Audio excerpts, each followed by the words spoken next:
Hello everyone. आज है 26 मई और आज इस वीडियो में हम बात करने जा रहे हैं एनसीसी के बारे में। देखिए 21 रुपए के ऊपर ये शेयर ट्रेड कर रहा है। कंस्ट्रक्शन और इंजीनियरिंग से जुड़ा हुआ ये सेक्टर है। काफी सस्ते दाम के ऊपर ये अवेलेबल है। ये वो शेयर है जो कभी बहुत ही 100 रुपए से भी ऊपर ट्रेड हुआ करता था और आज भयंकर गिरावट देखने को मिली है कोविड-19 की वजह से। तो इस वीडियो में हम बात करेंगे कि क्या एनसीसी के शेयर में खरीदारी करने का क्या ये सही मौका है कि नहीं। और वीडियो को शुरू करूँ उससे पहले अगर आपने अभी तक चैनल को सब्सक्राइब नहीं किया है तो प्लीज अभी इसे सब्सक्राइब कर लीजिए, क्योंकि आगे भी बहुत सारे वीडियोस हैं जो आपको काफी ज्यादा हेल्प करेंगे। तो चलिए शुरू करते हैं। तो जैसे कि आप देख सकते हैं कि एनसीसी का शेयर 21 रुपए के ऊपर ट्रेड कर रहा है। पिछले एक महीने की हम बात करें तो एक महीने में एनसीसी के शेयर में 13% की गिरावट जरूर आई है। 26 रुपए से टूटता हुआ ये शेयर नीचे आया, 20 रुपए तक पहुंचा, बाद में धीरे धीरे वापस 21 रुपए तक जा ये पहुंचा है। एक साल में 81% की हमें गिरावट देखने को मिली है। 16 रुपए तक का लो बना चुका है ये शेयर और देखिए 116 रुपए से टूटता हुआ नीचे आया है। 116 रुपए से टूटता हुआ नीचे 16 रुपए तक पहुंचा। देखिए बहुत ही बेहतरीन स्टॉक ये माना जाता है। गिरावट की वजह ये है कि कंस्ट्रक्शन से जुड़ा हुआ ये सेक्टर है और कोविड-19 के बाद लॉकडाउन लागू हुआ और लॉकडाउन के चलते इनकी जितनी भी कंस्ट्रक्शन साइट थी वो सारी की सारी बंद हो गई। कोई कामकाज नहीं हुआ। जो भी प्रोजेक्ट है वो पेंड डिले हो रहे हैं और उसी के चलते उनको नुकसान भी हो रहा है। अभी एक और नए चैलेंजेस सामने आए हैं माइग्रेंट लेबर को लेकर, और वो भी अब नेक्स्ट प्रोजेक्ट के लिए उनको लेबर चाहिए और लेबर अब धीरे धीरे अपने अपने शहरों में जा रहे हैं, अपने अपने गाँव की तरफ जा रहे हैं। तो शहरें खाली पड़ रहे हैं और इनका जो भी प्रोजेक्ट के काम रहते हैं वो शहरों में रहता है। तो इसीलिए इनके जो प्रोजेक्ट है वो और ज्यादा डिले होते हुए दिखाई दे रहे हैं। हालांकि लॉकडाउन 31 मई को खत्म हो रहा है, एक्सटेंड होगा कि नहीं वो बात की बात है, लेकिन अभी तो गिरावट यहाँ पर जरूर देखने को मिल रही है। पिछले 3 साल की बात करें तो 3 साल में एनसीसी के शेयर में 75% की गिरावट, 140 रुपए से ये शेयर गिरता हुआ नीचे आया है।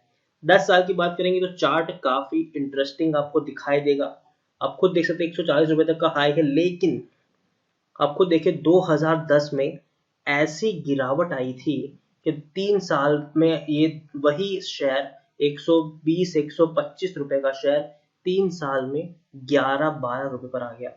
लेकिन वही 11-12 रुपए का शेयर 2 साल में 100 रुपए तक पहुंच गया।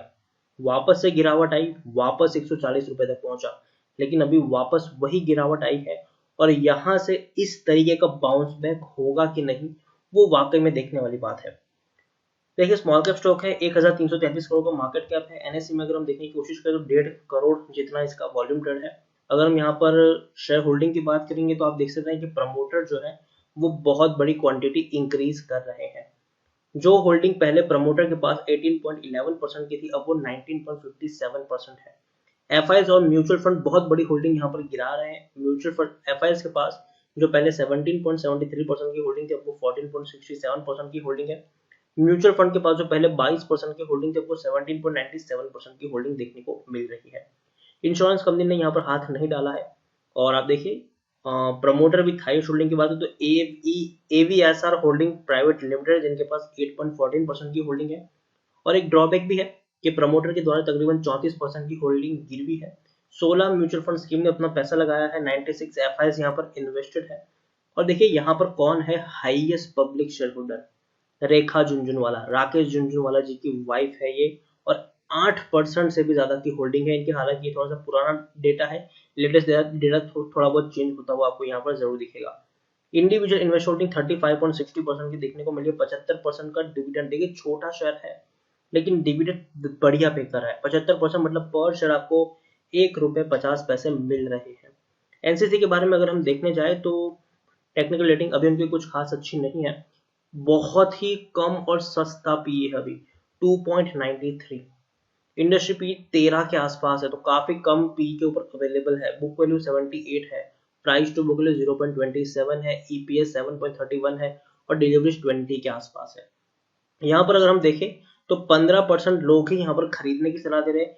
84% लोग कह रहे हैं कि भैया बेच के भाग जाओ। आप ये देख according to money control user सिर्फ 15% लोग खरीदने की सलाह दे रहे हैं, 84% लोग बेचने की सलाह दे रहे हैं और सिर्फ 1% लोग होल्ड करने की बात यहाँ पर कर रहे हैं। देखिए फंडामेंटली अगर हम देखें तो कंपनी बुरी नहीं है। रीजन ये है कि हर क्वार्टर में कंपनी ने पैसा कमाया है।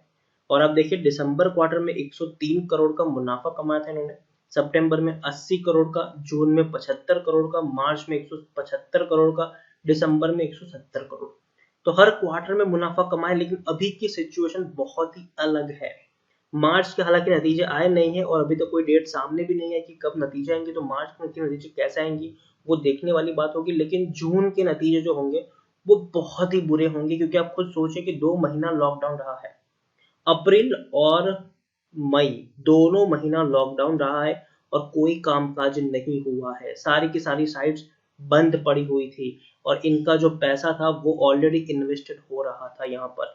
तो ये बात हमें यहाँ पर देखनी चाहिए कि भैया किस तरीके के यहाँ से गिरावट देखने को मिल रही है। और प्रोजेक्ट है वो काफी सारे बंद पड़े हुए, हालांकि कुछ कुछ जगह पे इनको छूट मिल चुकी है कामकाज करने की, लेकिन फिर भी वो बहुत ही कम प्रोजेक्ट्स हैं। और दूसरी अगर बात करें तो माइग्रेंट लेबर एक बहुत बड़ा इश्यू यहाँ पर जरूर है कि इनके पास प्रोजेक्ट तो है लेकिन काम करने के लिए लेबर फोर्स है कि नहीं, वो देखने वाली बात है यहाँ पर।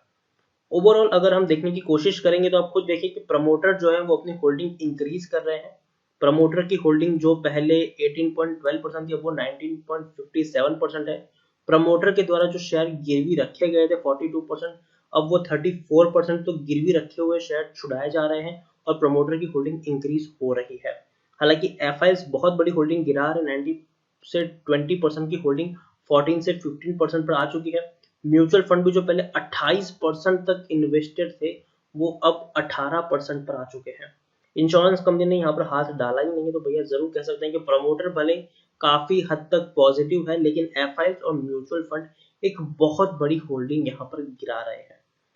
तो सबसे बड़ा सवाल कि देखिए शेयर में क्या करना चाहिए, खरीदारी करनी चाहिए कि नहीं, सस्ता है कि नहीं, ये काफी बड़ा सवाल है यहाँ पर। तो देखो सबसे पहला मैं यही कहूंगा कि एनसीसी अभी की सिचुएशन में एक हाईली रिस्की शेयर है। और अगर आप खरीदारी यहाँ पर करते भी हो तो 100 से ज्यादा शेयर्स खरीदना सही नहीं रहेगा। मैंने खुद एनसीसी के शेयर में खरीदारी की है, मैं आपको बता देता हूँ कि मैंने खुद खरीदारी की है एनसीसी के शेयर में, और वो भी 21 रुपए के लेवल पर मैंने खरीदारी की है और सिर्फ 20 शेयर खरीदे हैं, 20 शेयर। अब अगर शेयर 21 से 20 रुपए तक जाएगा तभी मैं और 20 क्वांटिटी खरीदूंगा। अगर ये वापस से 19 पर जाएगा तो मैं और 20 क्वांटिटी खरीदूंगा, 18 पर जाएगा तो और 20 क्वांटिटी खरीदूंगा, 17 पर जाएगा तो और 20 क्वांटिटी मैं खरीदूंगा।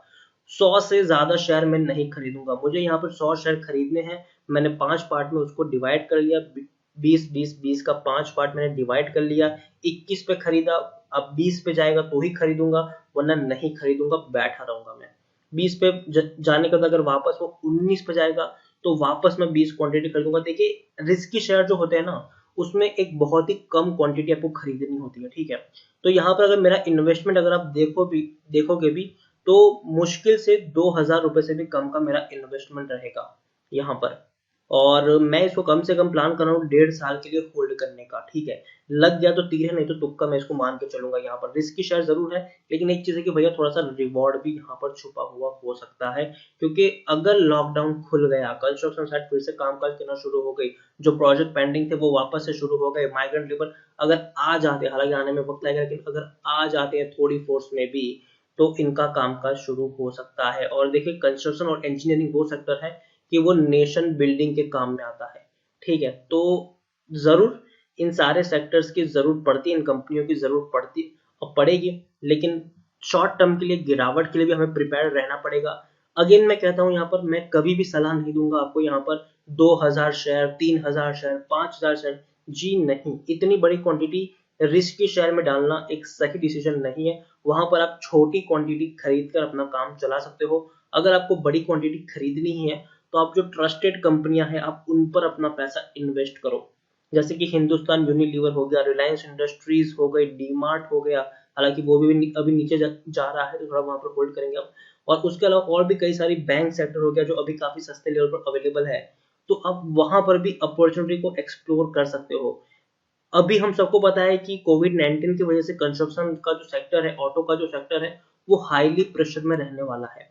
तो हम यहाँ पर अगर खरीदारी करते भी हैं तो एसआईपी मोड में खरीदारी करेंगे और छोटी छोटी क्वांटिटी खरीदेंगे, ताकि अगर गिरावट आए तो हम एवरेज कर पाए और ज्यादा बड़ी क्वांटिटी नहीं। जैसे कि मैंने कहा कि मैं 100 से ज्यादा शेयर एनसीसी के शेयर में तो नहीं खरीदने वाला हूँ, लेकिन हाँ मैं 20-20 करके यहाँ पर एवरेज करके खरीदारी जरूर करूंगी और मैं उसको 1-1.5 साल के लिए भूल जाऊंगा। तो ये मेरी स्ट्रेटेजी है। आपकी स्ट्रेटेजी कोई और हो सकती है, कुछ अलग तरीके से हो सकती है। पैसा आपका है तो डिसीजन भी आप ही का होना चाहिए और स्ट्रेटेजी आप अपने हिसाब से भी बना सकते हैं।